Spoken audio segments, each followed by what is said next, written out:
அன்பார்ந்த ஞான ஒளி யூடியூப் சேனல் நேயர்கள் அனைவருக்கும் வணக்கம். இந்த பதிவில் செவ்வாய் பெயர்ச்சி பலன்கள் காணலாம்.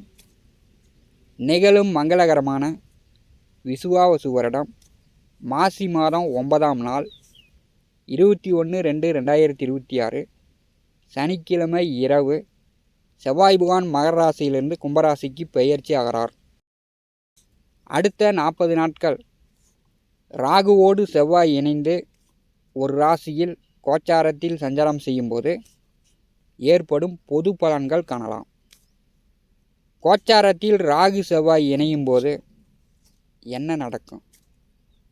கடந்த 2025ஆம் ஆண்டு ஜூன் மாதம் ராகு பகவானுக்கு செவ்வாய் பார்வையும் குரு பார்வையும் தொடர்பு வந்தது. அப்போது விமான விபத்தில் 140 பேர் மரணமடைந்தார்கள். இதை எல்லோருமே நினைவில் கொள்ள வேண்டும். தற்போது ராகு செவ்வாய் கூடி குரு பார்வையில் இருக்கும்போது மருத்துவ தேவைகள் அதிகரிக்கும். புதிய மருந்துகள் கண்டுபிடித்து சாதனை புரிவார்கள். கடலுக்கடியில் பூமி வெடிப்பு, பூகம்பம், எரிமலை வெடிப்பு உண்டாகும். விவசாயிகள் வறட்சியை சந்திக்கக்கூடும். கால்நடைகளுக்கு தீவன பற்றாக்குறை ஏற்படும். காற்றும் நெருப்பும் ராசியில் கூட்டணி சேரும்போது மலைகளில் காட்டு தீ பிடிக்கும்.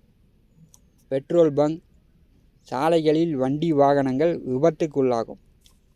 பொதுமக்களுக்கு நாய், தேள், போரான், பாம்பு கடிக்கு ஆளாவார்கள். கண்டிப்பாக மக்களுக்கு மருத்துவ தேவைகள் அதிகரிக்கும். செப்டிக் டேங்க், பாதாள சாக்கடை வேலை பணி செய்யக்கூடியவர்கள் கொஞ்சம் கவனமாக இருக்கணும். விஷவாயு தாக்கம். ஆறுபடை முருகன் கோவிலில் சர்ச்சைகள், கலவரம் உருவாக வாய்ப்புகள் உண்டு. அண்ணன் தம்பிகளிடையே, அரசியல்வாதிகளுக்குள் குழப்பம் உண்டாகும். தின்பண்டங்கள், நொறுக்கு தீனி மக்கள் அதிகம் வாங்கி விரும்பி சாப்பிடுவார்கள். பெண்களுக்கு கணவரால், ஆண்களால் அதிக மன உளைச்சல் உண்டாகும். செவ்வாய் ராகு கோச்சாரத்தில் ஒரு ராசியில் இணையும் போது ஏற்படும் பொது பலன்கள். ஒவ்வொரு ராசிக்கும் கும்பராசியில் செவ்வாய் ராகு இணையும் போது ஏற்படும் பலாபலன்கள் விரிவாக காணலாம். தனுசு ராசி அன்பர்களுக்கு செவ்வாய் பெயர்ச்சி பலன்கள் காணலாம். தனுசு ராசிக்கு 3வது வீட்டில் மாசி மாதம் பார்த்திங்கன்னா 6 கிரக கூட்டணி நிகழப்போகிறது.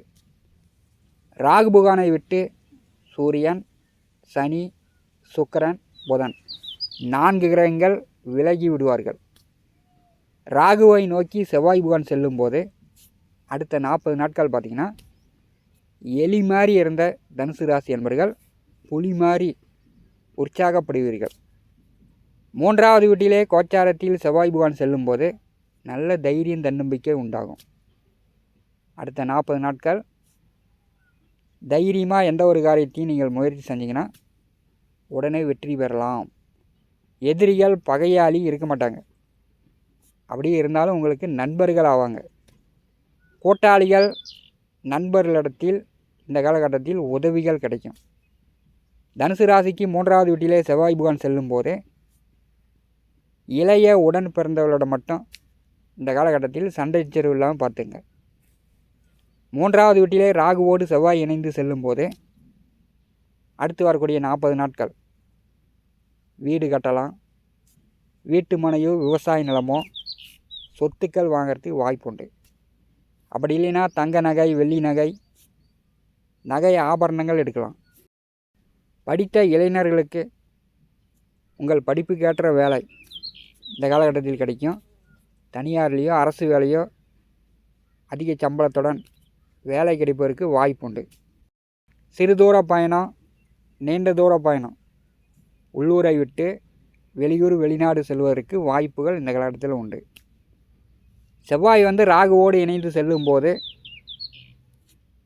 சிலருக்கு நுரையீரல், இருதயம் சம்பந்தப்பட்ட வியாதிகளால் அறுவை சிகிச்சை செய்ய வேண்டிய சூழ்நிலையும் வரலாம். 3வது வீட்டிலே செவ்வாய் அமர்ந்து 4ஆம் பார்வையால் தனுசு ராசிக்கு 6வது வீட்டை பார்வை செய்கிறார். எதிரிகள் பகையாளி தொல்லை இல்லை. கடன் இருந்தால் கடனை கொடுத்து அடைக்கலாம். வேலை இல்லாதவர்களுக்கு வேலை கிடைக்கும். 6ஆம் இடம் பலமாகிறது. தனுசு ராசி என்பதற்கு இந்த காலகட்டம் அதிர்ஷ்டம் உண்டு.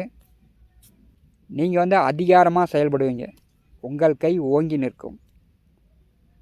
செவ்வாய் புவனுடைய 7ஆம் பார்வை தனுசு ராசிக்கு 9வது வீட்டின் மேல் விழுகிறது. இந்த காலகட்டத்தில் பாக்கியம் உண்டாகும். திருமணமானவர்களுக்கு, குழந்தை பாக்கியம் இல்லாதவர்களுக்கு குழந்தை பாக்கியம் உண்டு. கோவில் கட்டுமானத்திற்கு, கும்பாபிஷேகத்திற்கு, திருவிழாவுக்கு பண உதவிகள் செய்வீர்கள். 9வது வீட்டை செவ்வாய் புவன் பார்வை செய்யும்போது பயணங்கள் அடிக்கடி சென்று வரத்துக்கு வாய்ப்பு உண்டு. சுற்றுலாவோ வேலை சார்ந்தோ வெளியில் சென்று வரத்துக்கு வாய்ப்பு உண்டு.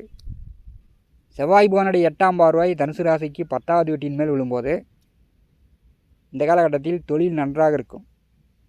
விவசாயம், மண், நிலம், பூமி சார்ந்த தொழில் வேலை செய்யக்கூடியவர்கள், வண்டி வாகனம், இயந்திரம் சம்மந்தப்பட்ட தொழில் வேலை செய்யக்கூடியவர்களுக்கு, சுய தொழில் செய்யக்கூடியவர்களுக்கு இந்த காலகட்டம் நல்ல லாபங்களை கொடுக்கும்.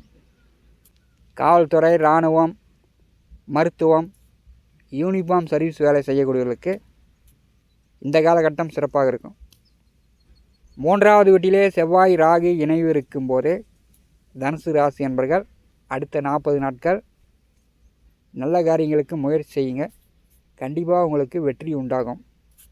நம்முடைய ஞான ஒளி யூடியூப் சேனலை பார்த்து கொண்டிருக்கக்கூடிய அன்பர்கள், இதுவரை சப்ஸ்கிரைப் செய்யாத அன்பர்கள் மறக்காமல் நம்முடைய சேனலை சப்ஸ்கிரைப் செய்து கூடவே இருக்கின்ற ஆல் பட்டன் அழுத்திங்க. நன்றி, வணக்கம்.